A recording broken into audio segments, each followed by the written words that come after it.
लाभार्थियों से मिलने की बात करते हैं। हु आर दी लाभार्थी? Maximum are people from the minority community, maximum are Dalits, those who may not support us, but we are going and we are approaching them।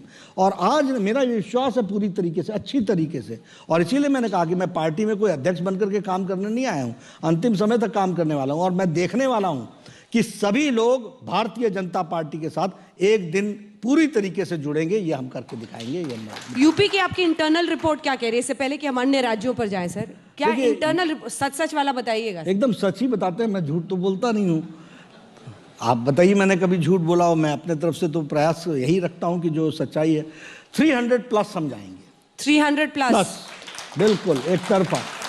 और चुनाव जैसे जैसे गर्म होगा वैसे वैसे हमारी सरकार बनने का आसार तो है ही, लेकिन 300+ के नंबर के साथ जाएंगे। गर्म होगा मतलब जिन्ना? नहीं, शमशान। देखिए ये तो हमारे, जिस मैंने कहा ना कि अखिलेश जी तो खुद अपने आप के लिए चैलेंज है, तो वो इस तरीके का चैलेंज उठाते रहेंगे तो हम जवाब तो देते ही रहेंगे, क्योंकि इसमें से देखिए डिसइंटीग्रेटिव फोर्सेस के लिए क्या डिज़ाइन है इसको तो हमको समझना पड़ेगा, और हम समझते हैं तो हमको समाज को बताना ये हमारी जिम्मेवारी है, देश को बताना हमारी जिम्मेवारी है। अब जरा पंजाब और बाकी राज्य जो है उस पर जल्दी जल्दी आ जाते हैं। सर, पंजाब में आपको क्या लग रहा है? क्या बहुत नाराजगी है किसानों को लेकर? आपके कृषि कानून की वापसी आपको लगता है कुछ बदलाव होगा? क्या रणनीति होगी? देखिए, कृषि कानून के वैसे पंजाब के अंदर भारतीय जनता पार्टी के लिए हमेशा एक सद्भाव रहा है। ये कृषि कानून वापस होने के बाद जो एक उनके दिलो दिमाग पर एक कंटेंशन था वो भी हट गया है। इसलिए पंजाब में हमारी स्थिति और हमारे प्रति, और इसका सबसे बड़ा उदाहरण आज जो वरिष्ठ लोग भारतीय जनता पार्टी में पंजाब के नेता ज्वाइन कर रहे हैं, ये इसका सबसे बड़ा सिग्नल है। ये हम नहीं बता रहे हैं, सब लोग पार्टी को ज्वाइन करने के लिए आगे आ रहे हैं। हम तो 23 सीटों पर लड़ने वाले लोग हैं।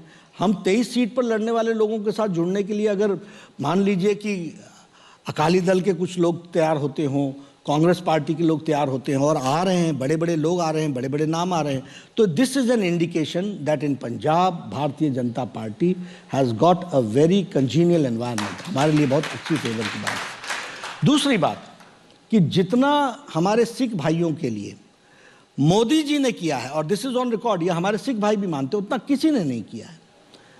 गुरुद्वारा प्रबंधक हरमंदिर साहब में फॉरेन कंट्रीब्यूशन रेगुलेशन एक्ट को उसको लागू करके वहाँ फॉरेन कंट्रीब्यूशन मिल सके, इसकी चिंता की गई। लंगर में जीएसटी न लगे, देश भर में न लगे, इसकी चिंता मोदी जी ने की है। करतारपुर साहिब, नानक साहिब 120 करोड़ रुपए का कॉरिडोर बना के 70 साल जो दर्शन नहीं कर सकते थे उनको दर्शन देने का काम किया, तो नरेंद्र मोदी जी ने किया, इसको हमको समझना चाहिए। जामनगर में 750 बेड का हॉस्पिटल बना करके सिख भाइयों को दिया, तो मोदी जी ने दिया है।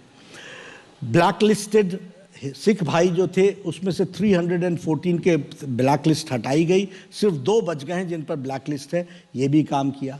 1984 के राइट्स के 40 साल बाद जो लोग दिल्ली में दनादन घूम रहे थे, आफ्टर 40 ईयर्स SIT बैठाकर उनको जेल के अंदर डालने का काम किया, तो नरेंद्र मोदी जी की सरकार ने किया।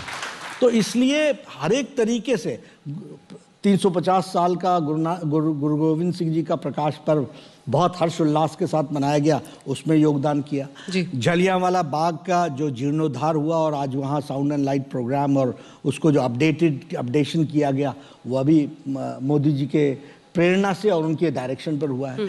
तो जितना सिख भाइयों के लिए काम हुआ और उनके जो इश्यूज थे उनको एड्रेस हुआ है, उतना किसी ने नहीं किया, वह मोदी जी ने किया है। और यह बात हम जनता के बीच में और सिख भाइयों के बीच में भी रखने वाले हैं। कृषि कानूनों पर ही अकाली दल ने